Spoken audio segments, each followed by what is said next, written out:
Besides adding more boost, there's only one thing that can make boost better. That's nitrous.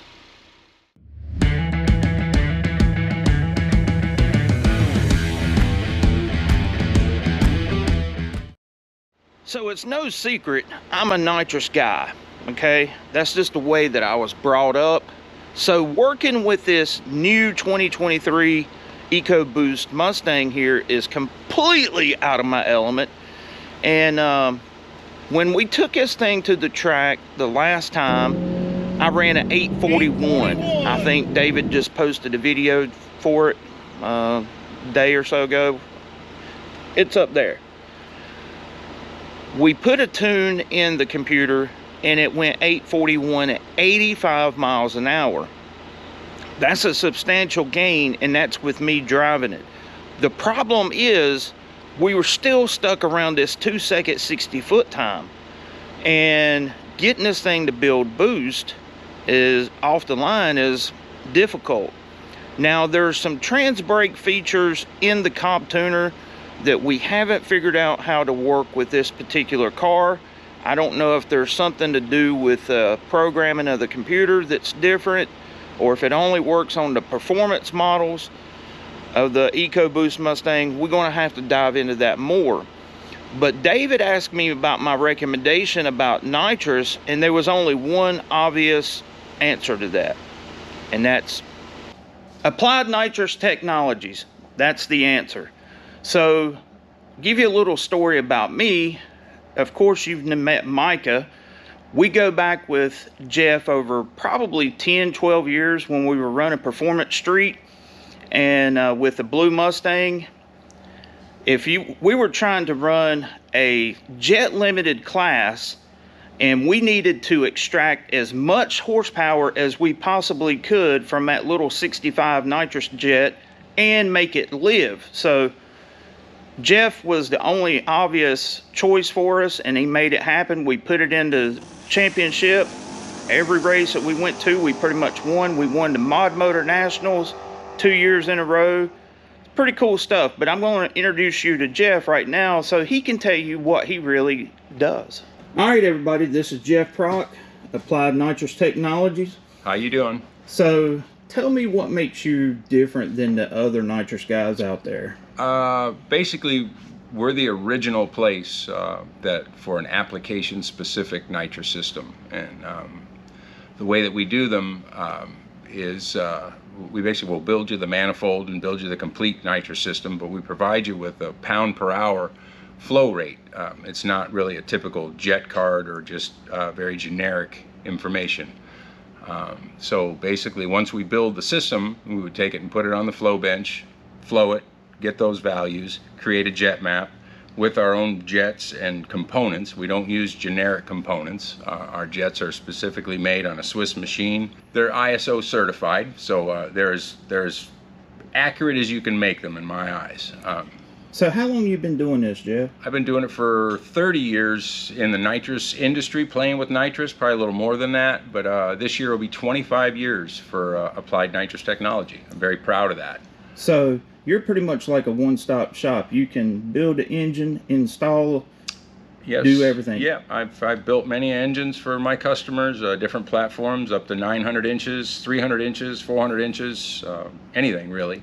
And tell me about this hub dyno that you have here. We have the largest mainline hub dyno, and basically that's part of our process. Is once we build you the manifold and or the engine, you can install the manifold, or we can, either way, and you bring it here, and when it leaves this shop, it is truly calibrated. You know how it functions, you've seen it work, and you get an education. That's part of something that I've stressed as part of my business model. Is I give you the comprehensive information that's important to run the nitrous system and understand what you're doing with it and what you see when you run it.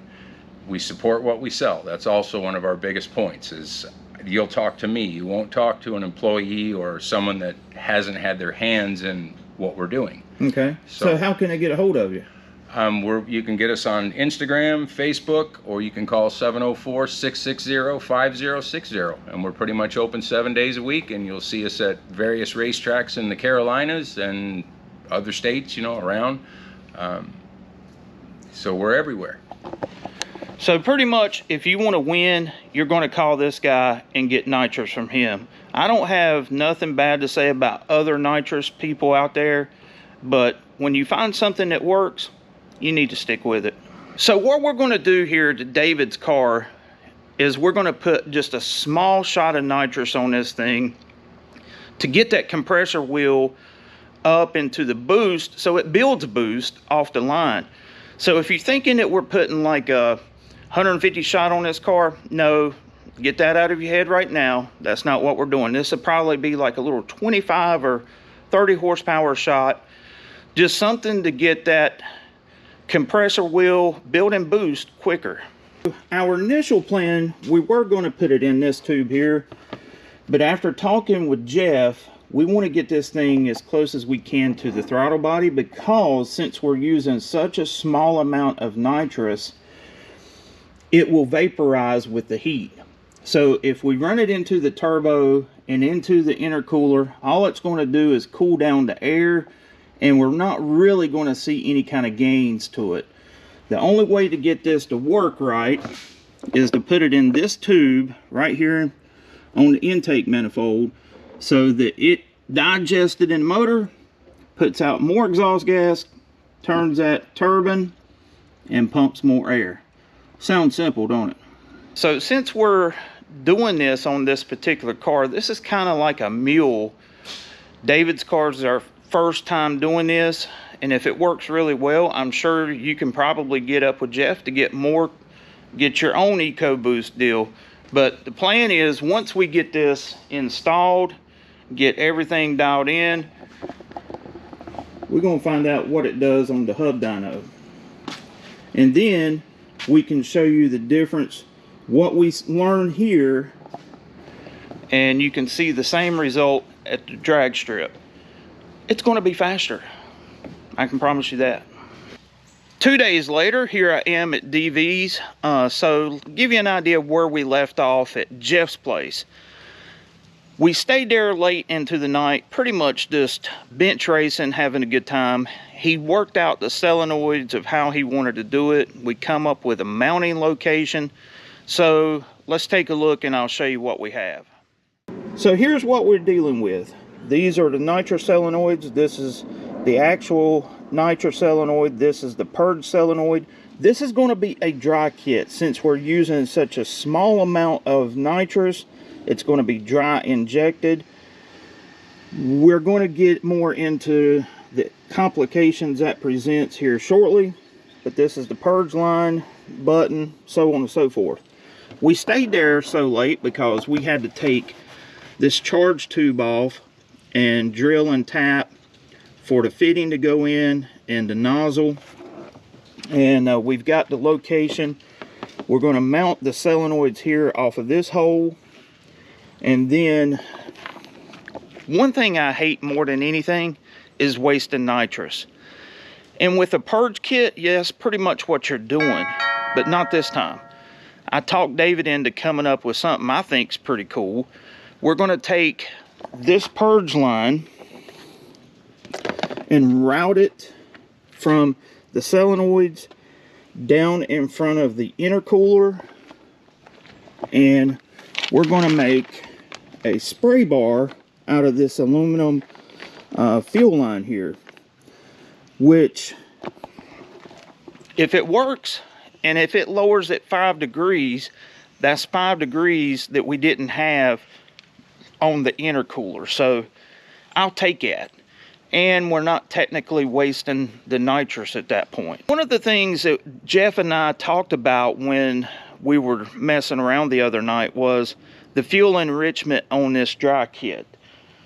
The thing about it is, he wanted to get an idea of the air-fuel ratio versus boost versus RPM, and so even though the Cobb tuner will data log, for the sake of showing you folks, I thought it would be easier just to show what's on the instrument panel of the car. And as you can see, when you launch the car in first gear, the air-fuel ratio stays around 14:1 until you get to the top of first gear, and then it settles down around 10.5.